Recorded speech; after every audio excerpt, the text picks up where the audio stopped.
Hello दोस्तों, नमस्कार। मैं रवि अपने चैनल पर स्वागत करता हूं। दोस्तों, उम्मीद करता हूं आप अच्छे से होंगे, अपनी पढ़ाई अच्छे से कर रहे होंगे, अपना बिजनेस अच्छे से कर रहे होंगे। तो दोस्तों, आज बहुत ही इंपॉर्टेंट टॉपिक पर मैं बात करने वाला हूं। एक किराने की दुकान दोस्तों घाटे में क्यों हो जाती है। बहुत सारे मित्र हैं, दुकान खोलते हैं, कुछ दिन दुकान खोलते हैं, 3, 4, 5 महीने, 6 महीने जाते जाते दुकान बंद कर देते हैं।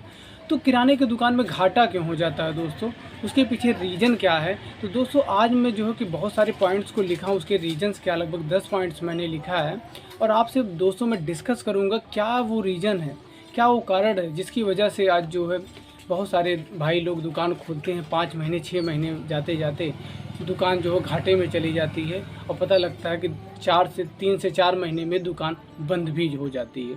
तो दोस्तों, आज चलते हैं, इसको डिटेल से समझते हैं, क्या उसके पॉइंट्स हैं, क्या क्या चीज़ें हैं उसकी। 6 महीने में दुकान बंद करने का जो मेन रीज़न है दोस्तों, ऐसा है कि आप दुकान ने खोला, आपने किराने की दुकान आपने खोला, आप ऐसे सामान को जो है अपने दुकान पर लाते हो जो उस लोकल एरियाज, उस एरियाज़ के, उस लोकेलिटी के हिसाब से वो माल बिकता ही नहीं है। तो दोस्तों, इससे बचना है हमें हमें जो उस एरिया का नॉलेज होना चाहिए कि उस एरिया में कौन सा प्रोडक्ट, कौन सा माल बिकता है। ऐसे आइटम्स को दुकान पे रखें दोस्तों, ऐसे आइटम्स को मत रखें जो दुकान पे आपके बिकता ही नहीं। तो दोस्तों, पहली इसकी जानकारी आपके पास होनी चाहिए। दूसरा फैक्टर जो आपका है दोस्तों, कि आपको ज़्यादा माल लेके आना। किराने की दुकान में ज़्यादा माल उठा के लिए, कुछ ऐसे आइटम्स होते हैं जो दोस्तों बहुत कम बिकता है, आप उसको क्या करोगे, बोरी भर भर के उठा लाओगे। जैसे सूजी हो गया दोस्तों, मैदा हो गया, बहुत सारे ऐसे आइटम्स होते हैं, कुछ ऐसे बहुत सारे बिस्किट्स हो गए, ऐसे उठा के लाते हो जो दोस्तों कम बिकता है, आप ज़्यादा उठा के लाते हो।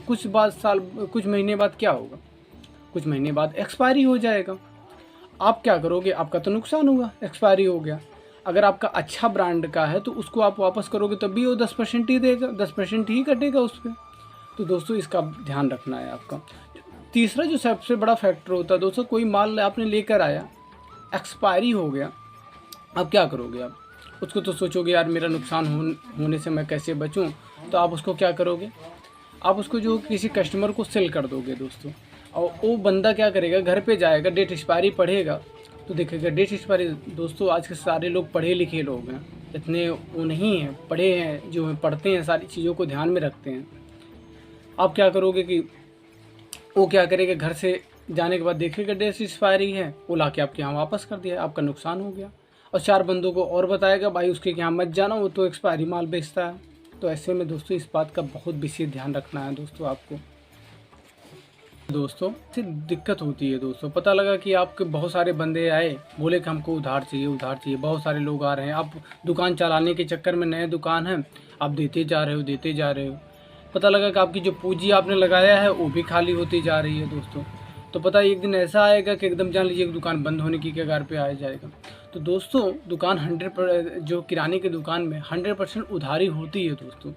लेकिन दोस्तों, उधारी दीजिए आप, लेकिन अपने बुद्धि का यूज कीजिए, कौन सा व्यक्ति दे सकता है, कौन सा व्यक्ति नहीं दे सकता है। और कम उधार दीजिए, ना कि दीजिए 1000 या 500 का उधार मत दीजिए। 10 रुपये, 20 रुपये, 50 रुपये, 100 रुपये तक आप दे सकते हो दोस्तों उधार। तो इतना आप उधार दीजिए। चौथा पॉइंट है दोस्तों, उधारी से आपको बचना है। ओके दोस्तों, तो जो 5वां पॉइंट है दोस्तों, मेल का ना होना दोस्तों।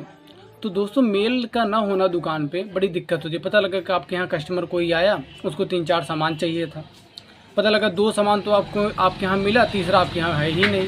तो आप क्या करोगे, आप जाओगे आपके यहाँ आया सामान लेने के लिए, उसको 5 सामान चाहिए, 3 सामान आपके पास है, 2 सामान है ही नहीं।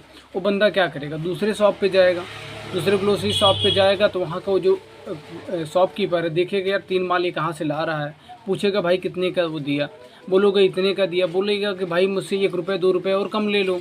तो भाई देखो, उससे आपका दूसरा भी नुकसान हो गया। जो बंदा आया था वो भाई वो चढ़ा दिया उसको, वो चला गया वहाँ पे दोस्तों, अब आपके यहाँ आएगा ही नहीं हो दोस्तों। तो मेल बहुत इंपॉर्टेंट है दोस्तों। पता लगा कि एक सामान आपके पास है, दूसरा है ही नहीं, कोई कस्टमर आ रहा है, एक सामान है, 2 सामान है, तीसरा है ही नहीं। तो दोस्तों, मेल का बहुत ज़्यादा ध्यान रखना पड़ता है, तो आप भी मेल का भी ध्यान रखें। जो हमारा दोस्तों होता है छठा पॉइंट जो होता है दोस्तों, दुकान के घाटे होने में एक बहुत बड़ा फैक्टर होता है दोस्तों, लोकल माल का दुकान में रखना। अगर दोस्तों दुकान में लोकल माल रखेंगे तो कोई कस्टमर यूज ही नहीं करना चाहता है, कोई लोकल यूज ही नहीं करना चाहता है दोस्तों। आज के समय में अगर कोई ओरिजिनल पैसा दे रहा है तो लोकल क्यों यूज करेगा। तो दोस्तों लोकल माल को ज़्यादा रखेंगे तो जो इससे मार्केट वैल्यू कम होती है और सेलिंग भी कम होती है। और अगर आप ज़्यादा दिन तक उस माल को रखोगे तो धीरे धीरे जो है कि एक्सपायरी हो जाएगा। आपका पहला नुकसान वो बिकेगा नहीं, दूसरा नुकसान हो गया आपका एक्सपायरी हो गया। तो जो सातवां फैक्टर होता है दोस्तों, समय से दुकान का ना खुलना। तो दोस्तों अगर समय से दुकान नहीं खुलेगा तो कस्टमर को अगर एक दिन आया दिखा दुकान बंद है तो दूसरे दिन अगर वो आना होगा तो वो सोचेगा कि पता नहीं उसका दुकान खुला होगा कि नहीं खुला होगा। तो दोस्तों बहुत बड़ा फैक्टर है, आप समय से आप एक समय निर्धारित करिए दुकान का और समय से अपनी दुकान को खोलिए और समय से अपनी दुकान को बंद करिए दोस्तों। तो दोस्तों आपको ये देखना होगा कि आपका दुकान किस एरियाज में है। आपका लोकल एरियाज में है, जैसे रूरल एरियाज में है या अर्बन एरियाज में। रूरल एरियाज में है तो दोस्तों आपकी दुकान लगभग 6:30 बजे 7 बजे के आसपास खुल जानी चाहिए और 8 से 9 बजे तक खुली रहनी चाहिए। अगर सिटी एरियाज में है, अर्बन एरियाज में है तो दोस्तों मान लीजिए 7 से 7:30 बजे से ओपन होनी चाहिए। 8 बजे ले लो दोस्तों और लगभग 10 बजे तक तो ओपन होना ही चाहिए दोस्तों। तो 8वां पॉइंट है दोस्तों, कस्टमर से बोलने का तरीका। कुछ हमारे दुकानदार भाई ऐसे होते हैं, कुछ कस्टमर हमारे यहाँ कस्टमर आए क्या चाहिए ऐसे बोलेंगे। अरे ऐसे बोल सकते हैं क्या चाहिए भाई, क्या चाहिए भैया। तो इस तरीके से अगर दोस्तों बोलने का तरीका जो है अच्छा होना चाहिए एक दुकानदार को। अगर बोलने का तरीका अच्छा नहीं है तो कस्टमर कभी नहीं आएगा दोस्तों। अगर दोस्तों मैं सीधा सीधा जानता हूँ यही दोस्तों, अगर बोलने का आपका तरीका प्यार से कस्टमर को बोलते हैं, प्यार से कस्टमर से बोलते हैं तो आप 1 रुपये बढ़ा के अगर लेंगे रेट तो भी कस्टमर आपके यहाँ ही आएगा, कहेगा उसका बोलने का तरीका बहुत अच्छा है, बहुत ही प्रेमी इंसान है। तो दोस्तों अगर आप अकड़ में बोलेंगे 1 रुपये डाउन देंगे मार्केट से तो भी कोई नहीं आएगा दोस्तों।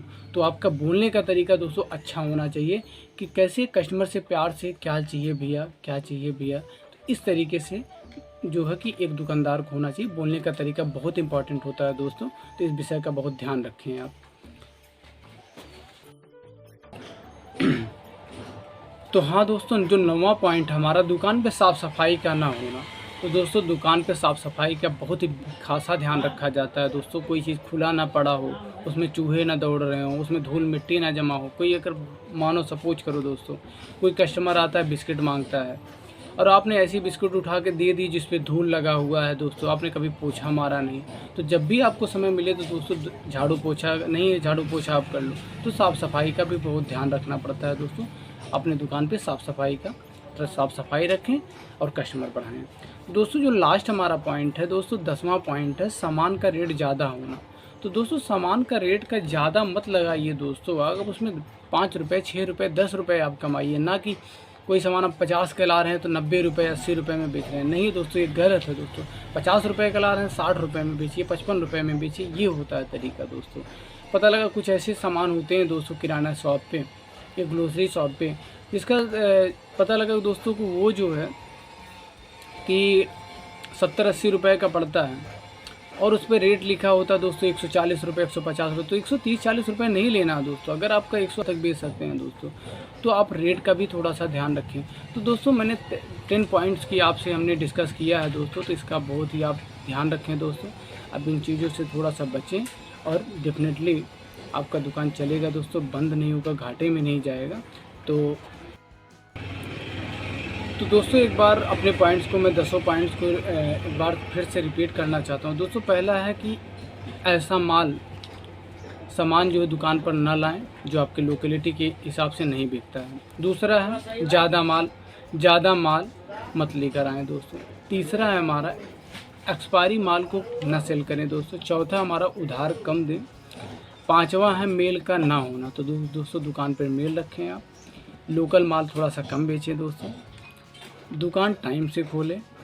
8वां पॉइंट हमारा कस्टमर से बोलने का तरीका आपका सही होना चाहिए। 9वां पॉइंट है दोस्तों का आप दुकान पे साफ़ सफाई रखें, हर चीज़ों को धूल मिट्टी से न उसको सना रहे दोस्तों। 10वां पॉइंट हमारा है सामान का रेट अच्छा रखें। तो दोस्तों बस आज के लिए बस इतना ही दोस्तों। मिलते हैं अगले वीडियो में, नेक्स्ट वीडियो में नई जानकारी के साथ दोस्तों। अगर हमारी वीडियो दोस्तों पसंद आए तो दोस्तों प्लीज़ हमारे दोस्तों हमारी वीडियो को लाइक करिए, सब्सक्राइब करिए दोस्तों। मिलते हैं नेक्स्ट वीडियो में, तब तक के लिए नमस्कार दोस्तों।